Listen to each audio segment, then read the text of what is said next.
Giving us at least 3 tips how to become a better channeler. Thank you. 3 tips. It depends on what kind of channeling you are talking about, of course, but the idea is that you are all channels.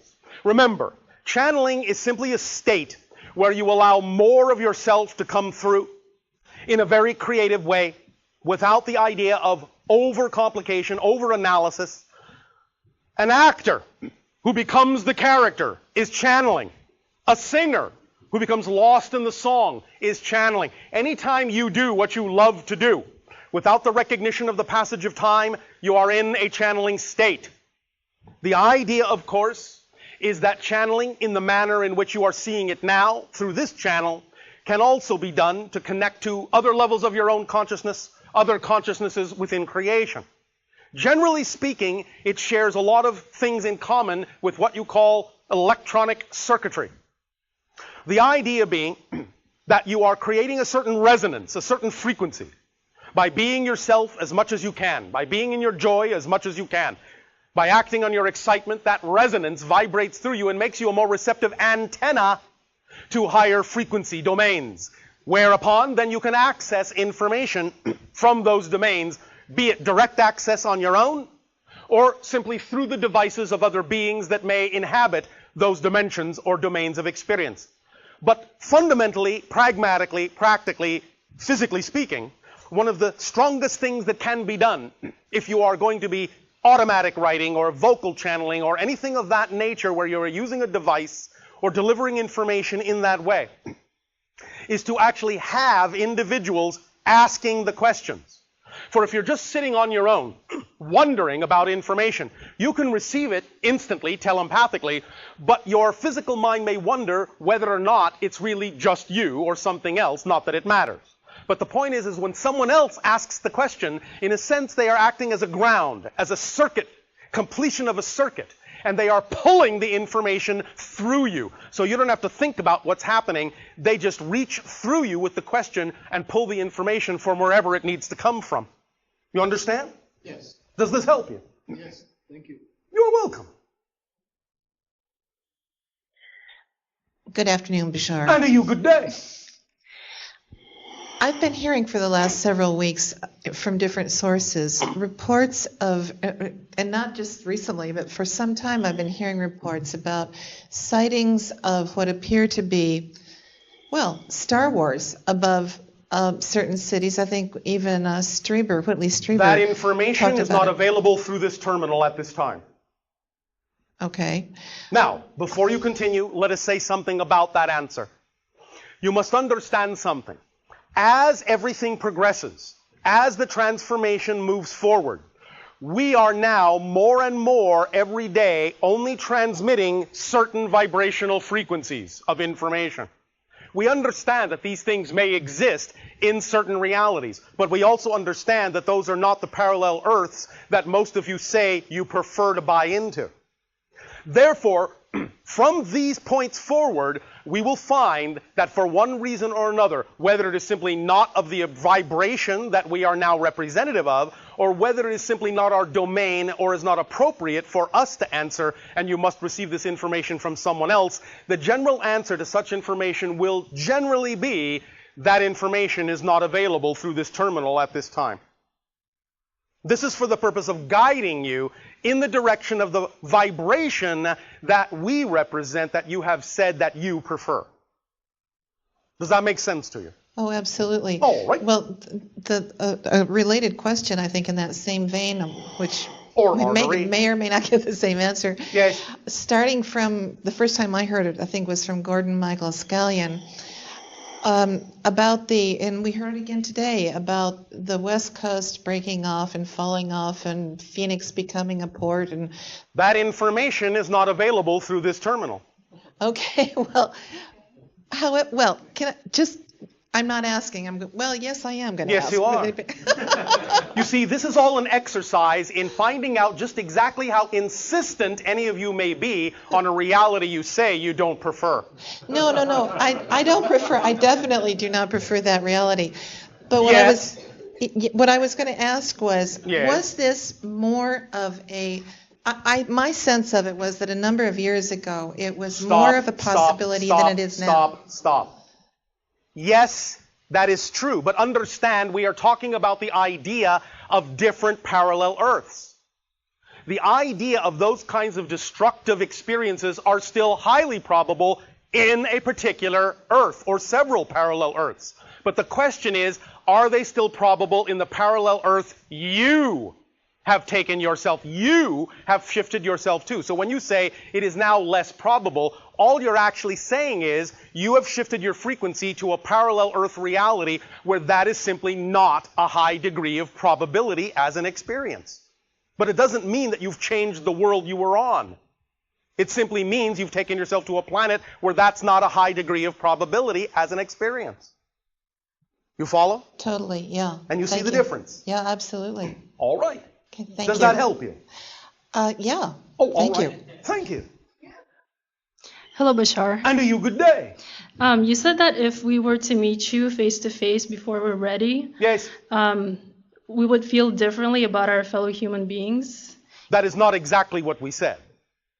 What we said is, being that for many generations, your people have functioned with compartmentalized consciousness and have suppressed the idea of certain belief systems and feelings within themselves and have operated out of fear, the idea of coming in contact with a being that is operating at a high holistic frequency would be that the result, in many cases, would be that the high holistic frequency would overwhelm your compartmentalized frequency and begin to force to the surface things that you are not ready to integrate, causing psychotic shock within you. So the idea is sharing this information, allowing you to take whatever time you deem is necessary to raise your frequency and meet us halfway, is what will prevent that kind of discordant encounter from occurring. Does that make sense? Yes. Also, when you listen to us, are you hearing our higher self and our personality self at the same time? We are looking at you as a complete spectrum of ideas. We are seeing many patterns, and in fact, as we have recently discussed, let us reassure you of this. Even though, yes, in a sense, through the channel, you are speaking with us, you are actually speaking to your own higher self using us as a mask. So then Do you understand that? Yes. So then which part is our higher self and which part is your true essence? They are blended in. Okay. For the purpose of these conversations, we allow the probability amounts to fluctuate according to the need of the interaction. At any given moment, it might be 50% me, 50% your higher self. It might be 30% me, 70% your higher self. It might be a variety of these things. It depends upon what serves you at any given moment, but it's always fluctuating. It's always changing. Okay. But the idea is that this is a way to get you used to the notion that you can communicate with your own higher selves very easily. And we are simply facilitating your ability to do that by letting you know that that's what you're doing right now. So in a sense, we are channeling through the physical channel, but we're also channeling through your own higher self. Mm-hmm. You follow? Yes. So, by using us as a template, by familiarizing yourself with our frequency, thus then you can have a familiarity with the frequency necessary to access your own higher self, so that when you think back to this interaction and you think back to this conversation, you will be in the proper state to communicate clearly with your own higher self in exactly the same way you are speaking with us now. So we are luring you to your own higher self frequencies by doing it this way. So do we sound like we have a multiple personality disorder because our higher self and our personality self are often at odds? When you are out of alignment, that's when the disorder comes. The idea is to understand how to create a multiple personality order. Yeah. Because you are multiples. You are multidimensional. So the idea is just to understand how to harmonize that instead of compartmentalizing it and causing discord between the various frequencies, thus then having disorder. Yes. Okay. Does that help? Yes. One last thing. Yes. Do you remember being born? Of course. What's it like? Ecstatic. Do you understand? How does it feel? Ecstatic. Ecstatic. Can you elaborate?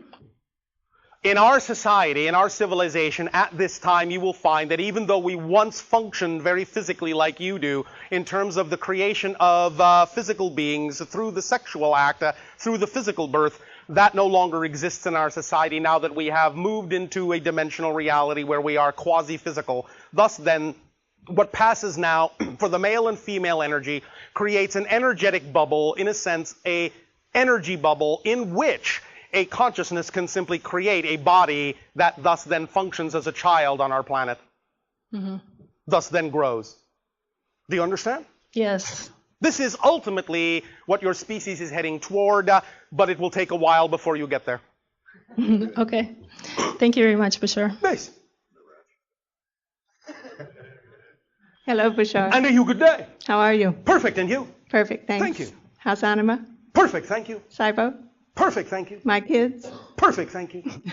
Give them my love. Done. Thank you. I have a question about the impact. You say that Yes, impact. Mm-hmm. What we have said about impact, in a sense, is that you already all have all the impact you will ever have in your society just being in your society. You don't need to worry about creating more impact. You can't create more impact than you already have just by existing. But when you do something, when you act, when you make yourself known in your society and you do the things that are representative of your true self, your joy, your excitement, it's not that you're creating more impact by doing that. It's that you're revealing the impact you already have.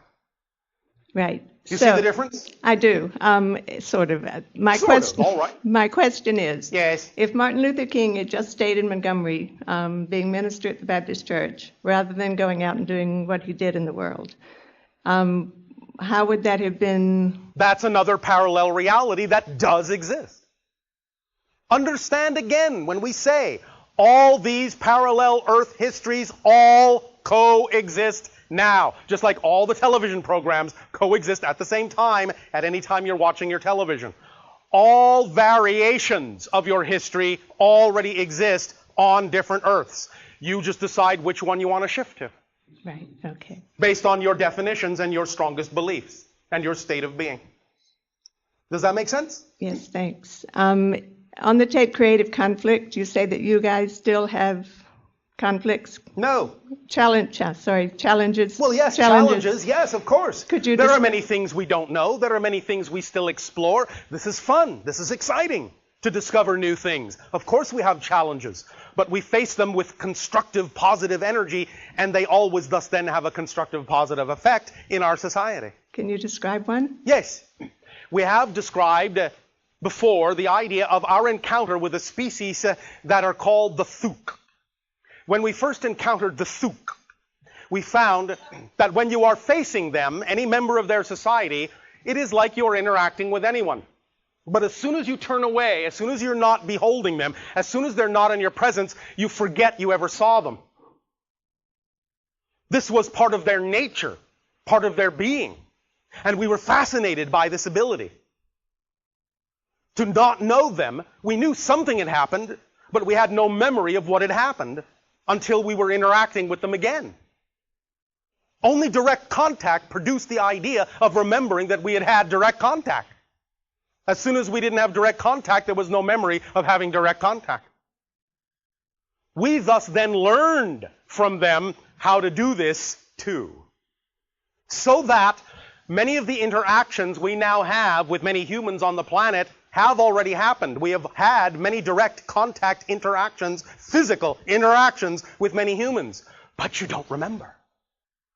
The idea thus then is that we use the rate at which you remember you had these contacts as a barometer for deciding when you're ready for conscious contact. Are you understanding this? Yes. The idea is that many of you have actually already had literal contact, but you don't remember. The rate at which you do remember snippets, the rate at which those memories return, whether consciously or in dreams, or however they return, the rate at which you begin to remember that those contacts have happened, we use it as a barometer to gauge when you're ready for conscious contact. And how can we speed up the rate? By being yourself as fully as you can, by acting on your joy as fully as you can, by acting on your excitement without a moment's hesitation. Why? Because the physical sensation you call excitement, joy, love, and creativity is your body's physical translation of the vibratory frequency that represents your true natural self. And anytime you're willing to act on that to the fullest of your ability, then you are staying squarely, like the compass needle, pointing to your true north. Anytime you deviate from that, you cause complication, difficulty, strain, struggle, and strife. All pain is the result of resistance to your natural self. Understand? Yes. Does that help you? Yes, thank you. Thank you. Back